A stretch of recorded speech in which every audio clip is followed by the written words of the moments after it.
ఒక బాధాకరమైన రోజు. ఇట్లా మాట్లాడి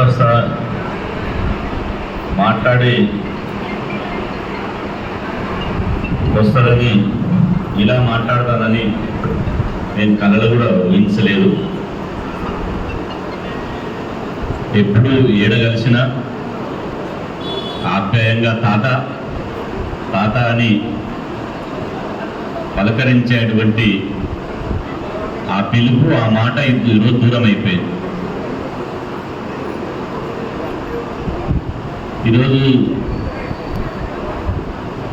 సంస్థాన్ నారాయణపురంలో పుట్టి హైదరాబాద్కు వచ్చి చాలా కష్టపడి ఎంతో క్రమశిక్షణతోటి, ఎంతో పట్టుదలతోటి కష్టపడి ఎదిగి ఈరోజు ఎల్బీ నగర్ ప్రాంతంలోని యొక్క మంచి పేరు తెచ్చుకున్నటువంటి మహామనిషి సూర్యనారాయణ గారు. వారు నిజంగా వారి సంతానం కూడా ఎంతో క్రమశిక్షణతోటి కూతుళ్ళని మంచి చదువులు చదివించి వాళ్ళని మంచి ప్రయోజకులను చేసి తాను సుఖపడే టైంలో, కొద్దిగా సెటిల్ అయ్యే టైంలో మన మధ్యన లేకుండా పోవడం చాలా బాధాకరం. వాస్తవంగా ఎక్కడ ఎవరికి కులంలో కానీ పెద్ద మనుషులు కానీ ఎక్కడ ఆపద వచ్చినా ఒక పెద్ద మనిషిగా ఉండి ఆ సమస్యకు పరిష్కారం చూపించేవాడు. వాళ్ళది ఎంత గొప్ప మనసు అంటే, చాలా సందర్భాల్లో ఎవరైనా చదువుకునే పిల్లలుంటే నాతోటి అనేవాడు, ఎవరైనా చదువుకుంటా అని ముందుకు వచ్చి వాళ్ళు డబ్బులు లేకపోతే, తాత నేను కొంత ఖర్చు పెట్టడానికైనా సిద్ధమే, ఆ భగవంతుడు నాకు నేను అనుకున్న మేరకు కాదు కానీ నాకైతే తిండికి కొదవ లేకుండా నా పిల్లలకు నాకు మంచిగా ఇచ్చిండు, నేనైతే సాయం చేస్తా తాత అని. వారు మాకే కాదు, నేను ఒకరోజు స్పీకర్ మధుసూదన్ సార్ దగ్గర పోయిన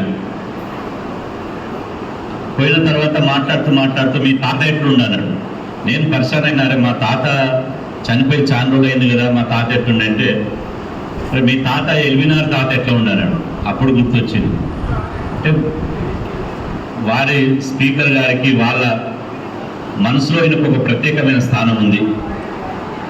అదేవిధంగా మా విలేజ్లో కోతులారంలో మేము కేదారేశ్వర స్వామి దేవాలయం కడితే మాకు సంపూర్ణంగా 1,00,000 రూపాయలు సాయం చేసి దేవాలయానికి ఎంతో హితోధికంగా సాయం చేశారు. ముఖ్యంగా మా మామ జగదీష్ మామకు ఎప్పుడనేవాడు, అయ్యా మీ మామని మీరు మంచిగా కాపాడుకోవాలి, మీ మామతో ఎప్పుడు మీరు అట్నే ఉండాలి అని చెప్పి ఎప్పుడు అనేవాడు. కానీ కాలం, దయచేసి నేను మీకు విజ్ఞప్తి చేస్తున్నా, ఎప్పుడైనా కూడా 1000 ఏళ్ళున్నా చావు తప్పదు. 1,00,000 కోట్లు సంపాదించిన అనిల్ అంబానీ కూడా చావు తప్పదు.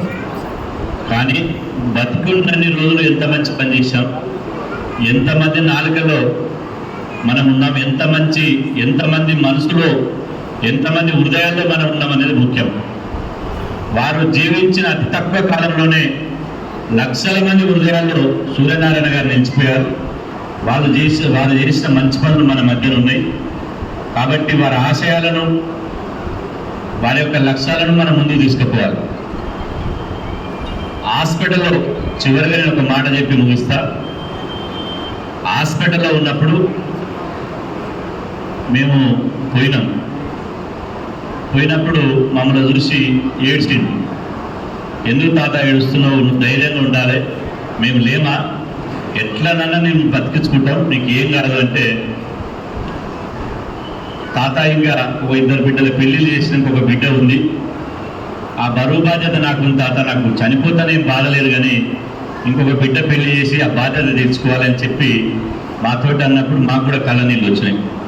ఏంగా తాత, తప్పకుండా డాక్టర్లు చెప్పారు నువ్వు ఆరోగ్యంగా, సంపూర్ణంగా ఆరోగ్యంగా ఇంటికి వస్తామని చెప్పడం జరిగింది. మళ్ళీ డిశ్చార్జ్ కూడా పోయినాం. డిశ్చార్జ్ చేసినప్పుడు కూడా చాలా సంతోషపడ్డాడు. కానీ దురదృష్టవశాత్తు అకస్మాత్తుగా వారికి గుండెపోటు రావడం, మన మధ్యలో లేకపోవడం చాలా విషాదకరం. కానీ ఒకటి మాత్రం నిజం, శారీరకంగా ఆయన సూర్యనారాయణ గారు శారీరకంగా మన మధ్యలో లేకపోవచ్చు, కానీ ఆయన జీవించి ఉన్నంత కాలం మనతో గడిపిన క్షణాలు, మనతో ఉన్నటువంటి ప్రతి నిమిషం, ప్రతిరోజు మనకు ఒక తీపి గుర్తులుగా మనం జీవించాలి.